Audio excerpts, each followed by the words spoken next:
Are you sick of people changing your tree on FamilySearch?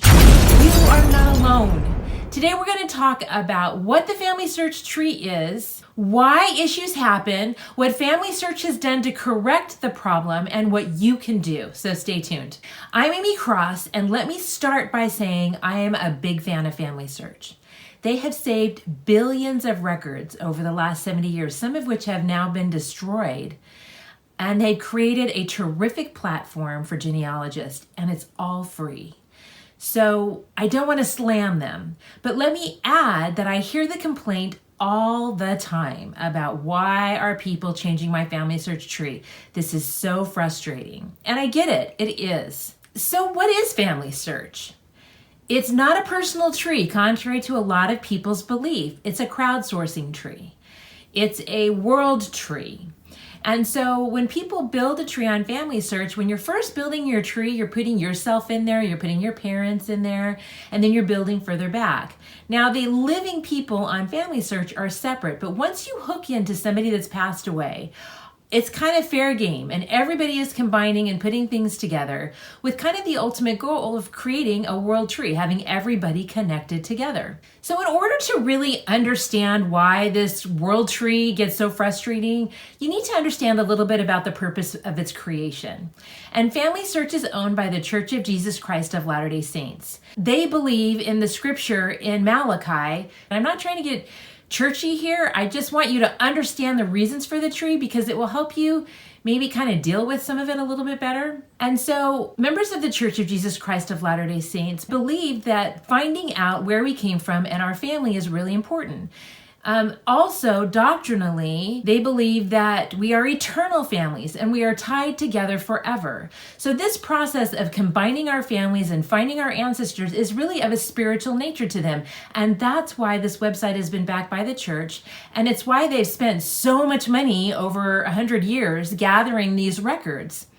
What does that mean to you? Whether or not you are religious or not, whether or not you agree with that scripture or interpret it differently, it doesn't really matter. As a genealogist, you know that there is really kind of something spiritual about finding your family and learning about where you came from. So as the Church of Jesus Christ of Latter-day Saints has tried to forward the efforts of genealogy, they've done a lot to create a lot of action in the market. And we got to be grateful for that.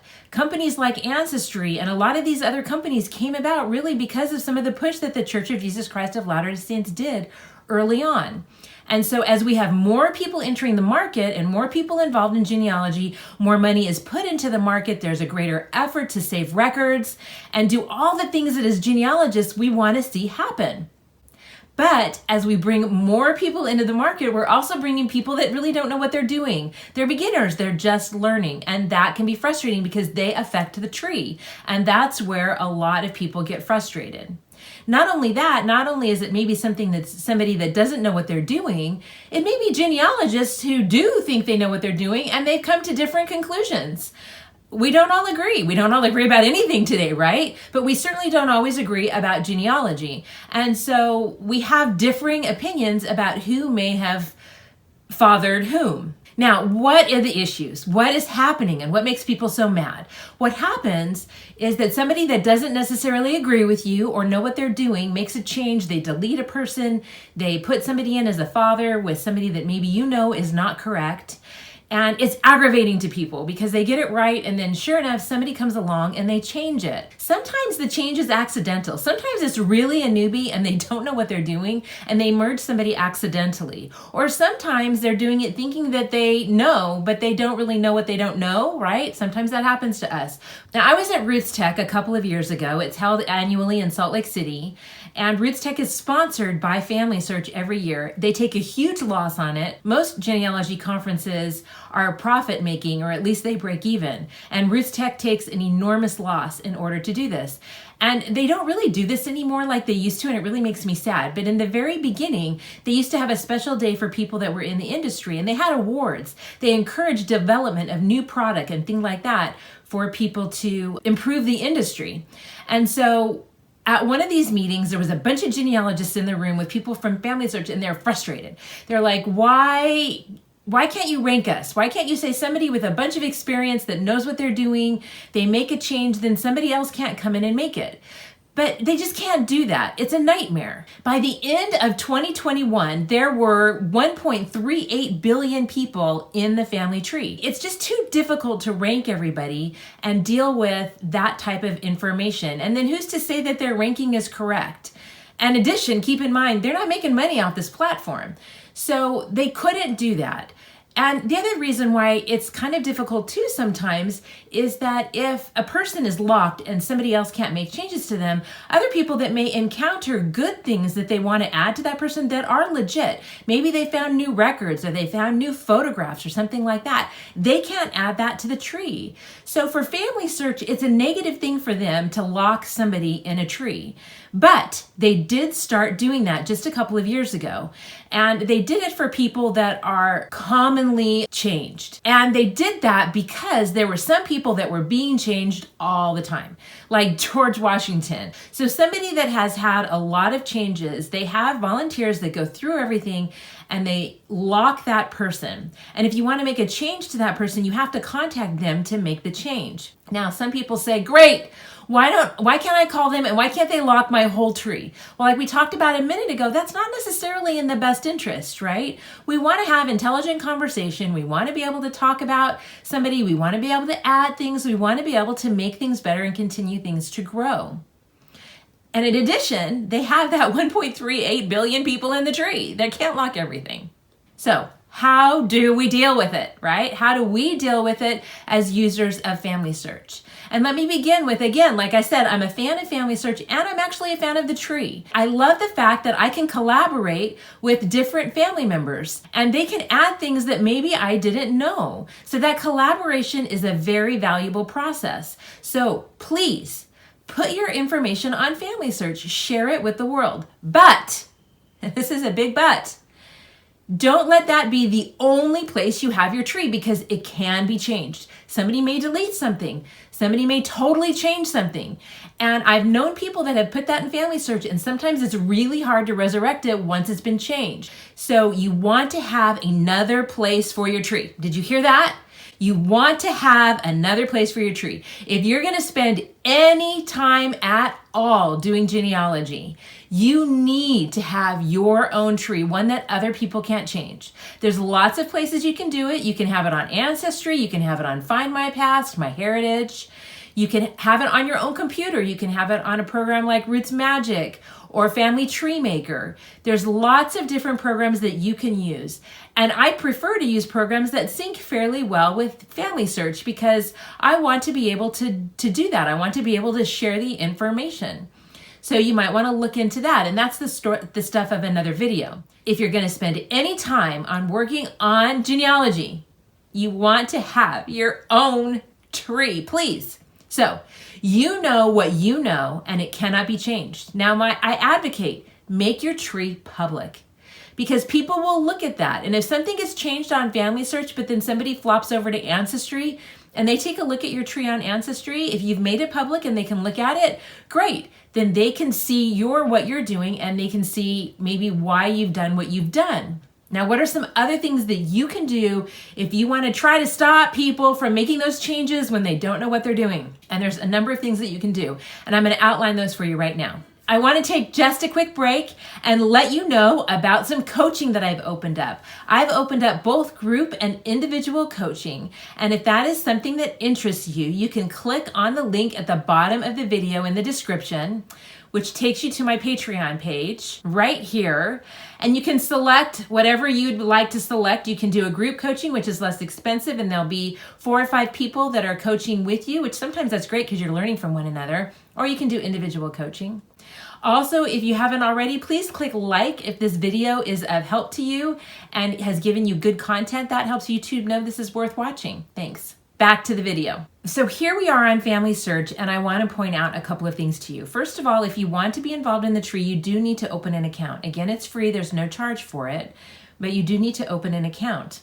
And then once you open an account, you can start to build your tree. But one of the things that I want to note up here is that you can follow people, and you can see the tab for following them right up here. You can follow up to 4,000 different people if you want to. So here we see the people that I'm following, and I'm not following a ton of people, but if you look at this person right here, he was totally deleted.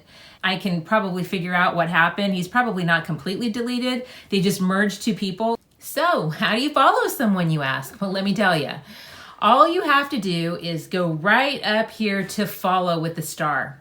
You click on that and then you're going to be following. You can add a label to them if you want to do that, but that way you're following that individual. When somebody makes a change to that person, you're going to get an email stating that there's been a change to a person that you're following. So you can stay on top of things.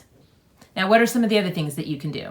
So this is a tree that I've created that is kind of like a teaching tree. And let me take you to a person. So I'm going to go here to my grandmother, Georgette Paston, and I'm going to go to her person. And I want to show you a couple of the other things that you can do to maybe help ensure people don't make changes without at least hearing you out, right? Which is really what you want. So the first thing that you can do is you can add a life sketch. You can click on this right here and you can write information about the individual, and you can even write how you know that information. It's a great place for some context. One of the biggest things that I recommend is whenever you make a change that you give a reason statement. For instance, let me show you here. So if I want to edit this birth date, and I open the edit screen, and they've done a lot to add this, like they've added the sources here and stuff like this to try to help people recognize that, hey, wait a minute, before you make a change, you want to pay attention. So you look at all of these sources right here that kind of give you an indication of how that birth date came about. But if I'm going to make any changes in here, you always want to type in right here the reason that this is correct. And you want to cite reasons, not just because I know. You want to say because of such and such a record, or maybe it's your mother because this is my mother and I'm confident of her birth date. You know, something like that. You can put that kind of information in the tree. And then once you've put it in the tree, then whoever provided that information kind of shows up.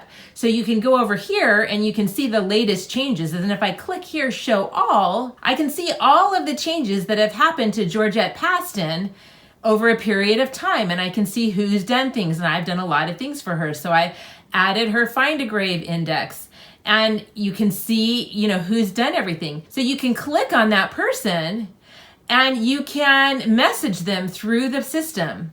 Now I'm going to do another video, so subscribe to my channel, but I'm going to do another video that talks about how to best contact people and strategies kind of for maybe getting positive results in that contact so that they reply.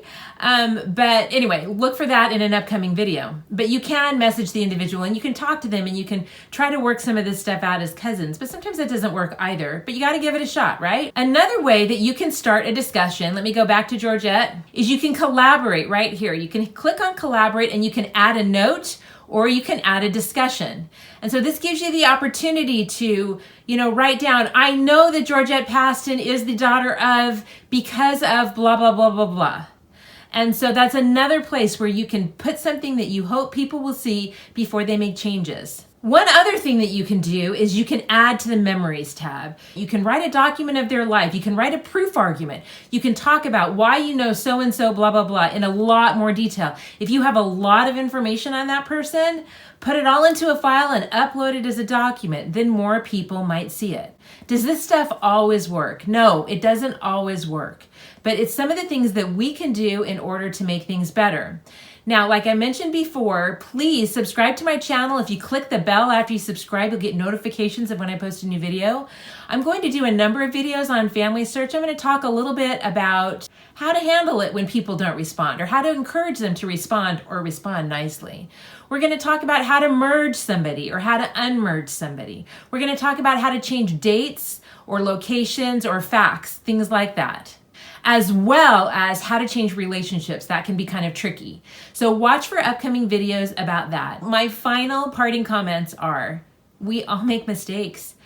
As an early genealogist, I made a ton. And I'm sure you have too. Part of this process of becoming a genealogist is making mistakes. So as you do that, as you make mistakes, recognize and try to correct them. Recognize that somebody else is making mistakes too. So let's give them a little grace. let's live and let live, and let's try to be kind as we're interacting with other people that are changing the tree. But for goodness sakes, please don't not contribute to the Family Search Tree, because it is a terrific platform and it's helping build and helping people with genealogy. A lot of people can't afford Ancestry. A lot of people can't afford some of those other programs. And so they use Family Search because it's free to them. By assisting that platform, you're assisting other people build their family tree, which is always a win-win. So if you haven't already subscribed to the channel, please do so. You can click my face below and you can subscribe that way. Remember to click the bell. And YouTube is presenting this video to you because it's one that they have decided that you may be interested in based on your past activity on YouTube. So check it out. Have a great day. Thanks.